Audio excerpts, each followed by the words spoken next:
Quería consultarle qué avances técnicos se están haciendo pues para poder detectar con mayor brevedad el dengue aquí en el país.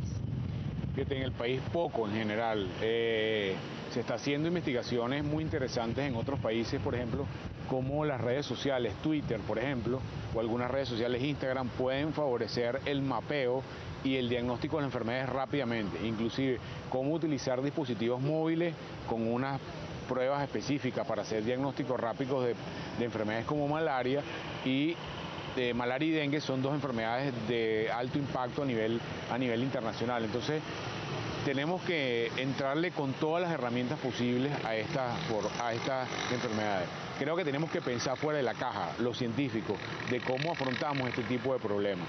Porque son problemas viejos que tienen nuevas consideraciones. Entonces, por ejemplo, ¿hay alguna forma comunicacional de que le transmitamos educación a la gente de cómo controlar el vector a nivel de sus casas? Debemos utilizar todas las herramientas posibles, no solamente las clásicas, radio y televisión, sino utilizar Twitter, producir videos, micro, YouTube, etcétera, muchos elementos que la gente conoce. Y tenemos que utilizar eso para que la gente sepa cuál es la situación real del dengue en nuestro país y en particular de malaria. Entonces, hay cosas nuevas que se están investigando. Lamentablemente tenemos una rémora de investigación en el país por diferentes factores que nos hace muy difícil hacer investigación de campo. Hace un año hicimos esta investigación que te comenté, por ejemplo, que medimos el número de casas que tenían AEDES en el municipio de Sucre. Casi 50% de las casas que mapeamos a nivel de todo el municipio de Sucre tenían AEDES dentro de su casa. En general, la Organización Mundial de Salud recomienda que por encima de 12% ya es una infestación masiva de AEDES a nivel poblacional. Entonces, eso es un tema que hay que trabajar.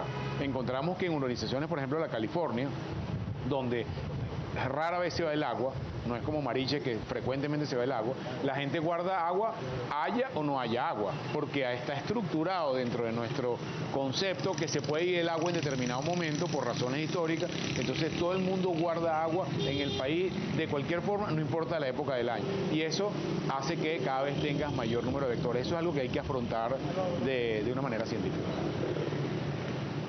Sí, doctor, tenemos algunas inquietudes también desde el estudio al doctor Julio Castro, y hablando precisamente de la incidencia y el repunte del dengue en Venezuela, lamentablemente, hay inquietudes para conocer el rango de edad que ha sido más susceptible en el marco de este repunte, doctor. Y por otra parte también le dejamos de inmediato otra inquietud, y tiene que ver precisamente con las medidas que se pueden tomar tanto en trabajos como en instituciones educativas para evitar la propagación de la enfermedad.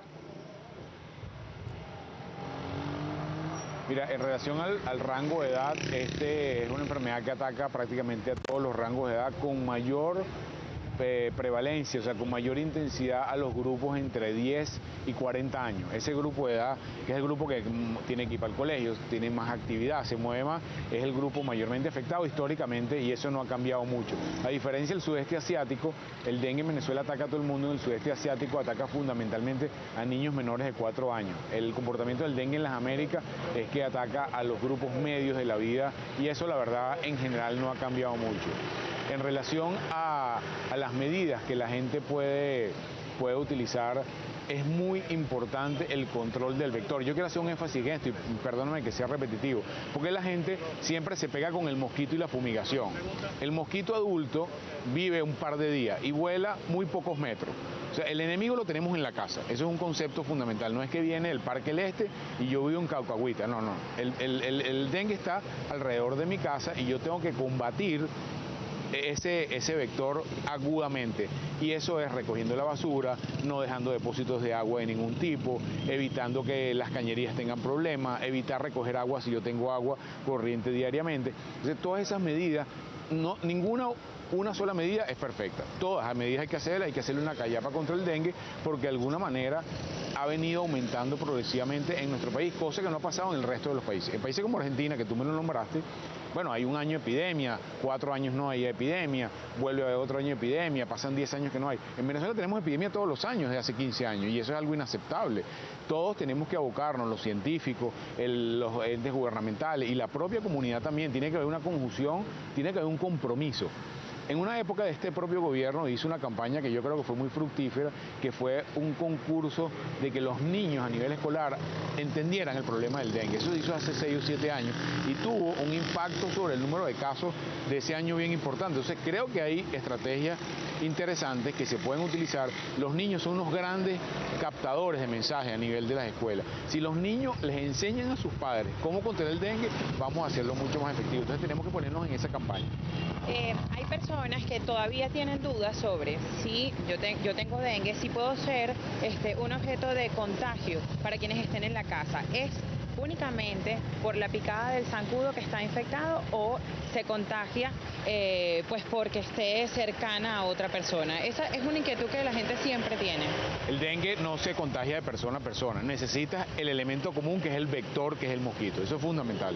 Entonces, la persona que le pica un mosquito y tiene virus de dengue en su sangre, tiene dengue que puede transmitirle a otra persona, si lo pica un mosquito, desde 1 o 2 días antes de la fiebre, hasta más o menos 3 o 4 días después que comienza la fiebre. O sea, es decir, si un zancudo, yo tengo dengue y un zancudo me pica, ese zancudo va a estar infectado. Sí. Si va y pica a otra persona, ¿la podría infectar? Exactamente. No me lo transmites tú personalmente, directo tú a mí, si no hay el vector. Eso no se transmite de esa manera.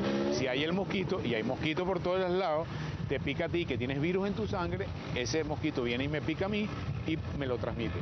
Un elemento importante de la investigación es que descubrimos que una vez que hay una persona con dengue en la casa, es más probable que haya un segundo caso que es que haya un primer caso. ¿Qué significa eso? Que la gente no entiende cuando hay un primer caso, que tiene el enemigo dentro de la casa. Si hay un caso de dengue en mi casa, tengo que ponerme en diurótico a buscar la larva y los mosquitos por todos lados, porque va a venir otro caso pronto, porque el enemigo, como te dije, está dentro de la casa. Entonces, el elemento de tener un caso de dengue en nuestra propia comunidad cercana, familiar, casa, etcétera, nos quiere decir, mira, ojo pelado, usted haga lo que tiene que hacer porque dentro de su propio nicho está teniendo el enemigo adentro. Carolina, del estudio tiene una inquietud.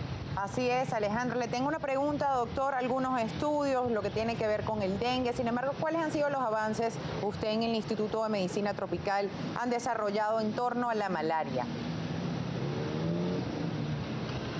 Fíjate, nosotros, digamos, como instituto hemos hecho mucha investigación de campo, hemos investigado en 3 grandes áreas. Uno, el conocimiento que tiene la gente en las comunidades sobre cómo controlar el dengue, que fue esa investigación que te hice anteriormente.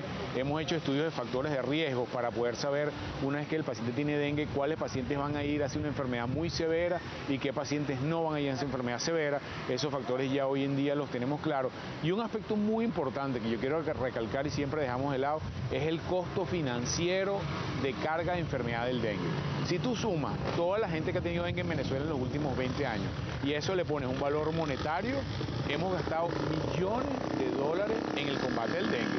Eso se traduce en falta de productividad, en consumo de elementos médicos, en uso de hospitalizaciones que han costado una fortuna.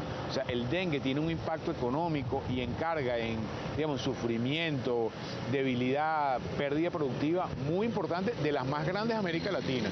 Y eso es algo en lo que hemos tratado de escribir y hemos hecho investigación a nivel nacional sobre ese tema.